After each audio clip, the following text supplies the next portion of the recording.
Ayan guys, good morning. Welcome back to my YouTube channel, Jeanette, ang pobreng mananahi. Guys, ang ulam natin ngayon ay namin lang pala guys. Sorry guys. Siyempre, kasama na rin kayo sa aking bandit. Guys, ang ating lulutuin ngayon ay isda. Ito guys, lalagyan natin siya ng talbos ng kamote at malunggay. Wow! Hey guys, kumukulo na yung ating tubig. Ayan ang ating kamatis at sibuyas. Guys, mura ngayon ang kamatis, kaya sangkatutak na kamatis. Ayan guys. At syempre, papakuluan muna natin guys ng konti para umano naman yung kamatis niya. Yung kamatis at saka sibuyas, kumbaga, magkatas ng magkatas ng magkatas. At, syempre, para sumarap, pampalasa yun, guys. Kaya, hayaan na muna natin kumulo ang ating kamatis, sibuyas. My goodness.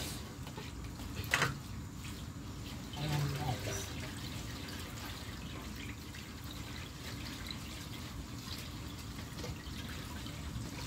Walang cut yan guys ha, diretso ang aking video para makarelate naman yung iba at sa mga hindi nagluluto ng ganitong ulam at syempre mapapaisip, mapapagaya.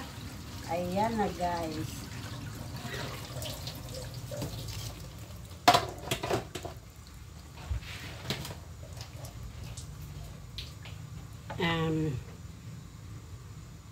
Guys, ilalagay na natin ang ating, pagsasabayin na natin to guys.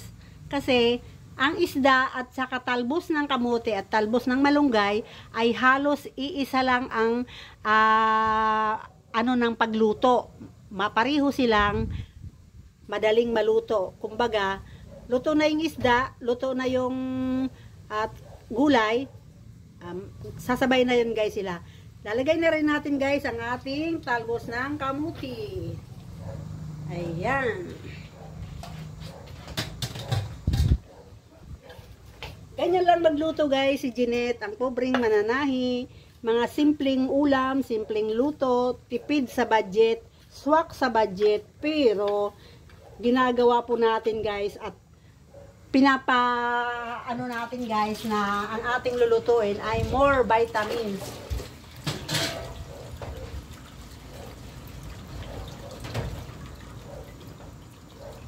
Gaya ng sinabi ko guys, yung talbos, magkasabay na yan. Ito yung malunggay guys. Pagsasabayin na natin, sabay-sabay na natin yan guys, papakuluan. At ito naman ang ating isda guys, flying fish. Ayan guys. Lalagay natin guys ang ating flying fish. Ayan.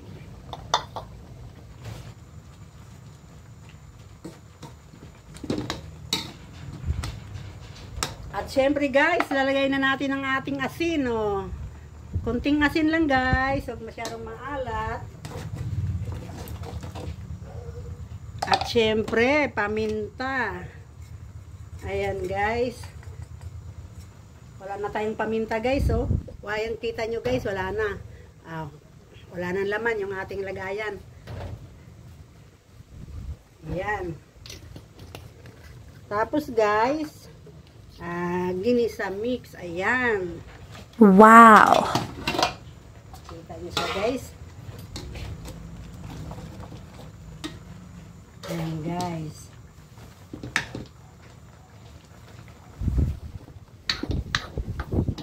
Ayan, kunting kulo lang guys. Kunting-kunti na lang. Kunting-kunti na lang. Ayan.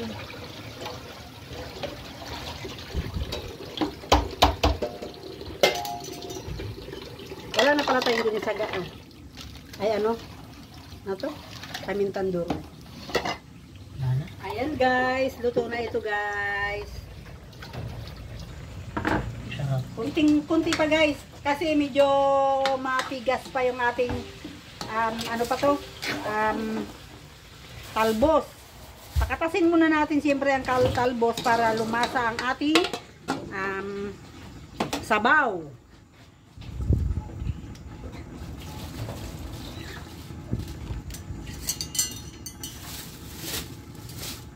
Ayan guys.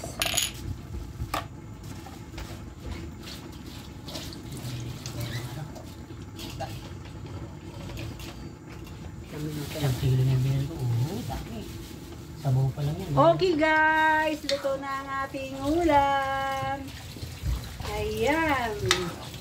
Gaya ng sinabi ko guys, tinambakan natin siya ng kamatis dahil mura naman ang kamatis, mababa ngayon ang kamatis. Ayan guys. Ayan. Oh, wow. Diba guys? Naalala ko tuloy guys yung aking mga apo kasi may sabaw eh. At yung sabaw ay masustansya. Alam natin at alam ng mga nanay na masustansya ang sabaw na itong aking ulam na niluluto. Ayan guys, kaya naalala ko ang aking mga apo. Shout out sa mga apo ko.